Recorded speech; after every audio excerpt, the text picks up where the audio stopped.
Hello students, welcome back to my YouTube channel professor Shubham Tiwari, जहां पे चल रही है हमारी TY BCom क्लास सेमेस्टर 6 की कंप्लीट मोस्ट इंपॉर्टेंट क्वेश्चन। साथ बात करने वाले हैं आपका लास्ट आपका सब्जेक्ट है एक्सपोर्ट मार्केटिंग के मोस्ट इंपॉर्टेंट क्वेश्चंस।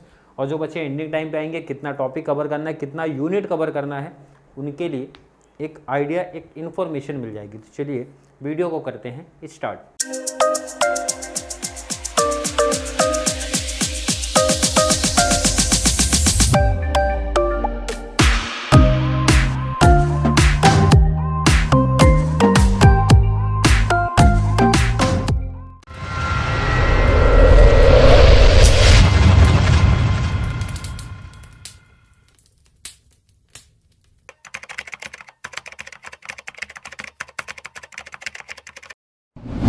सबसे पहले सिलेबस आप जानो। सिलेबस मैंने बताया एंडिंग टाइम पे बहुत मैटर नहीं करता, सिर्फ आपको एक कॉन्सेप्ट समझ में आना चाहिए कि भाई सिलेबस क्या बता रहा है। ठीक है, मैं यहाँ पे लिख देता हूँ, बाद में आप रीड कर लेना या फिर स्क्रीनशॉट चाहिए रहेगा आप ले लेना। टोटल है आपके पास 4 यूनिट। कितने? 4 यूनिट। ध्यान से समझना हर एक बच्चा। 4 यूनिट है। पहला unit, second unit, third unit and fourth unit. 4 unit. पहले यूनिट से जब मैं लॉन्ग आंसर की बात करूंगा 15 मार्क्स, सेकेंड यूनिट से लॉन्ग आंसर की बात करूंगा 15 मार्क्स, थर्ड से बात करूंगा तो 15 मार्क्स एंड फोर्थ वाले से बात करूंगा तो 15 मार्क्स। कंप्लीट ये 15 के ये हो जाएंगे हमारे लॉन्ग आंसर। क्या हो जाएंगे? Long answer. क्लियर है? एनी 2 आउट ऑफ 3 का कॉन्सेप्ट है, आगे देखेंगे पेपर पैटर्न में। एंड रिमेनिंग की जब बात करते हैं, भाई ये तो हो गया लॉन्ग आंसर 15 टोटल हो गए आपके यहाँ पे 60 मार्क्स। कितने हो गए? 60। क्लियर है? आई थिंक क्लियर हो गया। एंड शॉर्ट नोट्स की जब बात करते हैं, भाई एक क्वेश्चन आपका यूनिट 1 से रहेगा, यूनिट 2 से रहेगा, यूनिट 3 से रहेगा, यूनिट 4 से रहेगा। 4 आपके शॉर्ट नोट्स सीधा एक एक बनेंगे, प्लस 2 क्वेश्चन और रहेंगे, क्योंकि एनी 4 आउट ऑफ 6 बनता है। तो ये 2 एक्स्ट्रा जो क्वेश्चन आएंगे, भाई किसी भी यूनिट से रिपीट हो सकते हैं, मतलब एक यूनिट से 2 क्वेश्चन बन सकते हैं। बट कहाँ से बनेंगे ये परफेक्ट फिक्स है, ऐसा नहीं है, कहीं से भी बन सकते हैं। भाई ये 2 क्वेश्चन, एक क्वेश्चन हो सकता है 1 से बन जाए, 3 से भी बन सकता है, 2 से भी बन सकता है, 4 से भी बन सकता है। आई थिंक क्लियर समझा होगा। ये आपका कंप्लीट 4 यूनिट है। भाई 4 एक एक पार्ट में डिवाइड है। इसका मतलब है सर एक यूनिट परफेक्ट किया तो 20 मार्क्स का बेनिफिट मिला विदाउट ऑब्जेक्टिव की मैं बात कर रहा हूँ, जिसमें हमारा 15 का लॉन्ग आंसर है प्लस 5 मार्क्स का शॉर्ट नोट्स है। कम से कम काउंटिंग कर रहा हूँ। क्लियर है? बट मैं इंपॉर्टेंट जो दिया हूँ वो क्वेश्चन बेस पे दिया हूँ। तो ज़रा आप ये देखो। चलो पहले इसका अगर कोई बच्चा स्क्रीनशॉट लेना चाहता है सिलेबस का, बट मुझे नहीं लगता इंपॉर्टेंट है, बट इन केस कोई बच्चे को चाहिए। यूनिट 1 इसमें 3 सब पार्ट्स है, यूनिट 2 3 सब पार्ट्स है, यूनिट 3 3 सब पार्ट्स है, एंड यूनिट 4 यहाँ पे भी 3 सब पार्ट्स आपके दिख रहे हैं। क्लियर है? आई थिंक क्लियर होगा। चलिए बात करते हैं जरा पेपर पैटर्न क्या बता रहा है हमारा। पेपर पैटर्न बता रहा है कि क्वेश्चन नंबर 1 जो है वो हमारा ऑब्जेक्टिव होगा, तो इसके लिए कोई इंपॉर्टेंट नहीं है, आपको ऑल यूनिट से कर लेना पड़ेगा। अब क्लियर है? और यहीं पे रिप्लाई दे दो। भाई काफ़ी बच्चे आके वहाँ पे व्हाट्सअप पे मैसेज कर रहे हैं, एक्सपोर्ट मार्केटिंग का नोट्स मेरे पास नहीं है, तो मैं नोट्स आपको प्रोवाइड नहीं करा पाऊंगा। क्लियर है? किसी भी पब्लिकेशन से आप फॉलो कर सकते हो। क्लियर? आई थिंक समझा होगा हर एक बच्चे को। बात करते हैं जरा यहाँ पे। क्वेश्चन नंबर 2 क्या बता रहे हैं भाई? एनी 2 आउट ऑफ 3 मॉड्यूल 1 से बनेगा, मतलब आपको आएगा ABC। सबसे बड़ा एडवांटेज है भाई, आप AB कवर कर लो, आप BC कवर कर लो, आप AC कवर कर लो, मतलब कोई भी 2 आप कवर कर सकते हो। क्लियर है? आई थिंक क्लियर है भाई। क्वेश्चन नंबर 3 का भी ये पैटर्न है। एनी 2 आउट ऑफ 3 कहाँ से बनने वाला है? मॉड्यूल 2 से बनेगा, मतलब ABC का पैटर्न यहाँ भी दिखता है आपको। क्वेश्चन नंबर 4 में भी यही है, एनी 2 आउट ऑफ 3 का पैटर्न है। कहाँ से बनेगा? मॉड्यूल 3 से बनेगा, ABC का पैटर्न आपको दिखता है। एंड नेक्स्ट आपका क्वेश्चन नंबर 5 भी यही बता रहा है, मॉड्यूल 4 से बनेगा ABC। लास्ट आपका शॉर्ट नोट्स वाला पार्ट है, एनी 4 आउट ऑफ 6 बन जाएगा, मतलब ABCDENF। क्लियर है? आई थिंक क्लियर है। अब बात करते हैं सर, एंडिंग टाइम पे आए हैं, कुछ भी प्रैक्टिस नहीं किया, कौन सा टॉपिक कर लूँ, कितना यूनिट कर लूँ, पास हो जाऊँ। अब उनके लिए बात करते हैं। यहाँ पे समझ लेना, ठीक है? यहाँ पे आप लोग परफेक्ट समझ लेना, यहीं पे गाइड करता हूँ। पहले उनके लिए, पहले उन बच्चों की मैं बात कर लूँ जिन्होंने कुछ भी प्रैक्टिस नहीं किया, और सर एंडिंग टाइम पे कितने क्वेश्चन कर लूँ, कितने यूनिट कर लूँ कि जिससे पास हो जाऊँ। तो उनको मेरा सजेशन है, question number 3, question number 4, question number 5, 3 topic आपको करने। क्वेश्चन नंबर 3, 4, 5, 2 पहले नहीं करना, क्वेश्चन नंबर 3 पहले करना, 4 करना, 5 करना है। कितने क्वेश्चन दिए हैं भाई? 5 क्वेश्चन यहाँ दिख रहे हैं, 5 क्वेश्चन यहाँ दिख रहे हैं, 5 क्वेश्चन यहाँ दिख रहे हैं। कितने मार्क्स का आएगा? 15, 15, 15, कितने हो गए? 45 प्लस 20 मार्क्स के ऑब्जेक्टिव में अगर तुक्का भी लगाए 10-12 मार्क्स मिल जाते हैं। मतलब यहाँ पे कोई रिस्क नहीं है केटी का, इजिली आप पास हो जाओगे। मतलब केटी की टेंशन ही छोड़ दो अगर आपने 45 कवर कर लिया है तो। ये उनके लिए था, ये जो हमारे एंडिंग टाइम पे बच्चे आ रहे हैं भाई, कुछ भी प्रैक्टिस नहीं किया, तो उनकी बात कर रहा हूँ। अब सर हमें थोड़ा सा एवरेज मार्क्स भी लाना है, मतलब 60, 70, 65, 75 तक जाना है, तो कैसा करें? कितना कर ले भाई? कोई एक यूनिट आप एक्स्ट्रा ऐड कर लो, या तो शॉर्ट नोट्स वाले पार्ट ऐड कर लो। अब देखेंगे कितना क्वेश्चन है, मुझे एग्जैक्ट याद नहीं है कितना मैंने ऐड कराया था, या फिर आप ये वाले 5 क्वेश्चन आप ऐड कर सकते हो। अब मतलब आपके ऊपर डिपेंड है, जितने टॉपिक्स, जितने इंपॉर्टेंट क्वेश्चंस आप कवर कर लोगे उतने आपके लिए एडवांटेज होगा। क्योंकि जो भी इंपॉर्टेंट दूंगा उसमें से गारंटी बन जाएगी भाई 80 to 90% आपके पेपर में आने वाला है। 100% तो नहीं बोलूंगा, बट 80 to 90% क्वेश्चंस आपके पेपर में आपको दिखने वाले हैं कल जो आपका पेपर होने वाला है। क्लियर है? आई थिंक हर एक बच्चे को समझ होगा क्या पैटर्न चल रहा है। तो चलिए स्टार्ट करेंगे। सबसे पहले मैंने गाइड किया, जरा यहाँ पे समझो एक एक चीज। क्वेश्चन नंबर 1 जो है ये आपका ऑब्जेक्टिव्स है, यह तो मैंने बता दिया आपको भाई, ऑल यूनिट से कवर कर लेने हैं। क्लियर है? आई थिंक क्लियर है। क्वेश्चन नंबर 2 पहले प्रैक्टिस नहीं करना, ये मेरा सजेशन है भाई। 2 नहीं करना, पहले 3 पे आना। कहाँ पे आना है? सबसे पहले हर एक बच्चे को आ जाना है भाई, सबसे पहले आ जाना है question number 3 and module number 2। Clear है? जरा क्वेश्चन देखो जरा आप लोग, कितने क्वेश्चन है भाई? 1, 2, 3, 4, 5, 5 क्वेश्चन दिए आपको। एग्जाम में कितना आएगा? आप हर एक बच्चे को पता होगा सर, A, B, C 3 आता है, मैंने दिया सिर्फ 5 क्वेश्चन, 3 आएगा, दिया है सिर्फ 5 क्वेश्चन।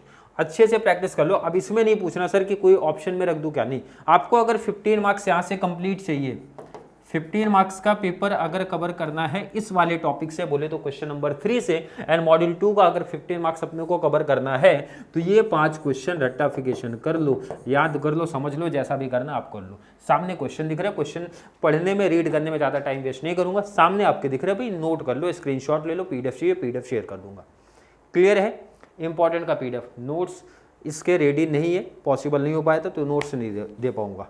क्लियर है? सबसे पहले कर लेना भाई 15 मार्क्स, फिर से मेंशन करो, 15 मार्क्स के चांसेस 90% के ऊपर है कि आपके इजीली कवर हो जाएंगे 15 मार्क्स। इसके बाद आ जाना है भाई क्वेश्चन नंबर 4 पे, बोले तो मॉड्यूल 3 पे आना है। कितने क्वेश्चन आपके एग्जाम में देखने मिलते हैं भाई? A, B, C 3 क्वेश्चन आएगा। मैंने इंपॉर्टेंट में आप देखो कितना क्वेश्चन दिया भाई, इंपॉर्टेंट में है 1, 2, 3, 4, 5, 5 ही क्वेश्चन तो यहां भी दिया है, और 5 में से बोल दो भाई आपके इजीली 2 कवर करा देंगे, मींस आपके 15 मार्क्स क्लियर करा देंगे। तो 15 + 15 हो गए 30, 30 + 20 हो गए ऑब्जेक्टिव्स आपके कितने? 50। बट 50 में 40 लाना थोड़ा सा कॉम्प्लिकेटेड बन जाएगा, मतलब थोड़ा सा डिफिकल्ट कॉन्सेप्ट है भाई, इसलिए मैं बोलता हूँ 15 + 15 + 15 एक और ऐड कर लोगे तो भाई केटी का टेंशन ही नहीं रहेगा, आपका 50, 45, 55 तक का नंबर बन जाएगा, उसके बीच में ही आप रहोगे। क्वेश्चन सामने, आप नोट कर लो इसको, क्वेश्चन आपको सामने दिख रहा है, नोट कर लो, स्क्रीनशॉट ले लो आप। 5 + 5 हो गए 10 क्वेश्चन। इसके बाद आ जाना आपको, इसके बाद आपको आना है भाई कहाँ पे? क्वेश्चन नंबर 5 सामने दिख रहा है, मॉड्यूल नंबर 4। कितने क्वेश्चन आपको एग्जाम में आते हैं? A, B, C कितने मार्क्स आपका ये टॉपिक कवर कराएगा? 15 मार्क्स। एंड कितने क्वेश्चन है भाई? 5 क्वेश्चन यहाँ से भी दिए भाई, 1, 2, 3, 4, 5 5 क्वेश्चन दिए। इसकी प्रैक्टिस उसके बाद कर लेना आपको। क्लियर? देख लो आप लोग, नोट कर लो, आप नोट कर लो आप लोग, इसको सामने आपके क्वेश्चन दिख रहा है। हर एक बच्चा पहले यही टॉपिक करेगा, यही क्वेश्चन करेगा जो मैंने आपको गाइड किया है। Question number 3, question number 4, question number 5, 45 हो गया। तो समझ आना हर एक बच्चे का केटी वाला टेंशन इजीली दूर हो गया भाई, आपका 45 से 55 के बीच में नंबर आ सकते हैं। चलिए अब बात करते हैं, इसके बाद अगर किसी बच्चे का कवर हो गया है सर तो कौन सा क्वेश्चन कवर करो, तो फिर मेरा सजेशन आएगा पहले शॉर्ट नोट्स ना करके आप ये लॉन्ग वाला कवर करना। मॉड्यूल 1 से क्वेश्चन नंबर 2 कितने क्वेश्चन दिखते हैं? A, B, C कितने मार्क्स आपका कवर करा के देगा भाई? 15 मार्क्स कवर करा के देगा। और जितने भी क्वेश्चन दिए हैं मैंने वो पहले मेंशन किया भाई, 80 to 90% आपके एग्जाम में चांसेस इजीली बन जाएंगे। कितने क्वेश्चन भाई? 5 क्वेश्चन यहाँ भी दिया है। क्लियर है? नोट कर लो आप, इसको भी नोट कर लो आप लोग, ये टॉपिक भी।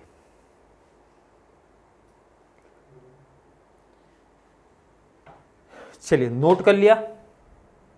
लास्ट इसके बाद लास्ट कि ये 4 क्वेश्चन होने के बाद, मतलब क्वेश्चन नंबर 2, 3, 4, 5 होने के बाद, कंप्लीट होने के बाद ही शॉर्ट नोट्स पे आना, अदरवाइज शॉर्ट नोट्स पे आपको नहीं आना है, ये चीज ध्यान रखना। शॉर्ट नोट्स कितना आएगा एग्जाम में, देखो एनी 4 आउट ऑफ 6, मतलब 6 क्वेश्चन आएगा, 4 कवर करना, और कितने मार्क्स आपको देने वाला है ये 20 मार्क्स। चलिए कितने क्वेश्चन है भाई, 1 2 3 4 5 6 7 8, 8 क्वेश्चन यहाँ पे दिए, 8 क्वेश्चन यहाँ पे दिए जो कि आपके 20 मार्क्स क्लियर करा देंगे। और एक इंपॉर्टेंट इन्फॉर्मेशन दे दूं भाई कि जो मैंने लॉन्ग आंसर के इंपॉर्टेंट दिए हैं प्लस शॉर्ट नोट्स के इंपॉर्टेंट दिए हैं, आपको प्रॉपर क्वेश्चन पढ़ लेना है, समझ लेना है, क्योंकि लॉन्ग आंसर के हो सकता है कुछ क्वेश्चन शॉर्ट नोट्स में बन जाए, एंड शॉर्ट नोट्स के कुछ क्वेश्चन हो सकता है लॉन्ग में बन जाए, तो उसमें कन्फ्यूजन नहीं होना है, समझ लेना। इतना भी रेक्टिफिकेशन नहीं करना सर कि लॉन्ग आंसर का कोई क्वेश्चन शॉर्ट नोट्स में पूछ लिया तो हमें पता ही नहीं चल रहा है कि सर वही क्वेश्चन है कि नहीं, या फिर शॉर्ट नोट्स में रेक्टिफिकेशन किया तो पता ही नहीं चल रहा है वही क्वेश्चन लॉन्ग में पूछा है, तो पूछ सकते हैं, उसमें कोई डाउट कोई कन्फ्यूजन नहीं है। आई थिंक किसी बच्चे को कोई डाउट नहीं होना चाहिए। कंप्लीट 80 मार्क्स का आपका इंपॉर्टेंट दिया हूँ, 80 मार्क्स का, जो कि मैंने बताया भाई 80 to 90% इजीली आपके पेपर में यहाँ से चीज़ें कवर हो जाएंगी, ऑब्जेक्टिव्स को अगर साइड कर देते हो। क्लियर है? लास्ट कितने पेज लिखने हैं फिर से क्लियर, बार बार बोलता हूँ भाई 8-7 के पैटर्न में हमेशा इतना ही पेज लिखा करो जो मुझे लगता है कि एक अच्छा स्कोर करने के लिए। 8-7 मार्क्स का है तो भाई इतना लिखना पड़ेगा, जिसमें मीनिंग रहता है, एंड जब पॉइंट्स की बात करते हो तो एटलीस्ट 7 to 8 पॉइंट्स अगर इन केस किसी में कम दिखते हैं, भाई 5 ही पॉइंट है तो डिटेल्स थोड़ा उसमें एक्स्ट्रा लिखना पड़ेगा। क्लियर है? आई थिंक क्लियर है। एक अच्छा मार्क्स गेन करने की मैं बात करूँ, कम से कम इतना लिखना पड़ेगा, और 3 पेज मैक्सिमम लिखा जाता है भाई, उससे पेज ज़्यादा नहीं, बट मुझे लगता है इतना आपका इनफ हो जाएगा एक परफेक्ट के लिए। मीनिंग कंपलसरी है, मीनिंग के बाद जो भी इसके टॉपिक रहेगा वो डिटेल्स लिखना है। सर एक डाउट आता है कि सर डिफाइन हमें लिखना है कि नहीं, तो डिफाइन के लिए मैं बोलता हूँ जिस बच्चे को परफेक्ट याद होगा वही लिखना, अदरवाइज मत लिखना। 2 ही ऑप्शन है, या तो परफेक्ट हो तो लिख दो, नहीं परफेक्ट है मेरे जैसे हो तो भाई मत करो। मैं तो हमेशा मीनिंग ही करता हूँ क्योंकि मेरा रेक्टिफिकेशन अच्छा नहीं था, और डिफिनेशन हर एक बच्चे को पता है भाई राइटर का नाम प्रॉपर लिखना और डिफिनेशन प्रॉपर लिखनी पड़ती है, तो मैंने डिफाइन शायद ही कहीं किसी पेपर में लिखा था, मीनिंग प्लस इसी पैटर्न में जाता था, और एक एवरेज मार्क्स, क्योंकि टॉपर की कैटेगरी में तो है नहीं, क्योंकि एंडिंग टाइम पे बढ़ के जाएंगे तो किस क्या आएगा, एवरेज मार्क्स ही आएगा। क्लियर है? आई थिंक क्लियर कॉन्सेप्ट होगा भाई। क्वेश्चन नंबर लास्ट वाले शॉर्ट नोट्स का अगर किसी बच्चे को स्क्रीनशॉट लेना होगा, नोट कर लो। किसी बच्चे को अभी भी इस टॉपिक में, इस सब्जेक्ट में कोई भी डाउट, कोई भी कन्फ्यूजन क्रिएट होता है तो जरूर नीचे कमेंट में ऐड करें, या फिर कॉन्सेप्ट क्लियर है, वीडियो आपको थोड़ी सी भी हेल्पफुल लग रही है तो वीडियो को लाइक करना है, और जितना ज़्यादा पॉसिबल हो सके चैनल का लिंक हमारे TYBCom को शेयर करो, एंड आगे मास्टर डिग्री जो आप जाने वाले हो भाई, चाहे अकाउंटिंग में, मैनेजमेंट में, या फिर जिसमें भी जिस भी सेक्टर में, उसकी भी क्लासेस नहीं तो at least syllabus, paper pattern and important question इस चैनल पे प्रोवाइड कराई जाती है। क्लियर है? तो उसमें भी आपको बेनिफिट्स दिखाई देने वाला है। तो चलिए मिलेंगे अगली क्लास में, तब तक के लिए थैंक यू so much।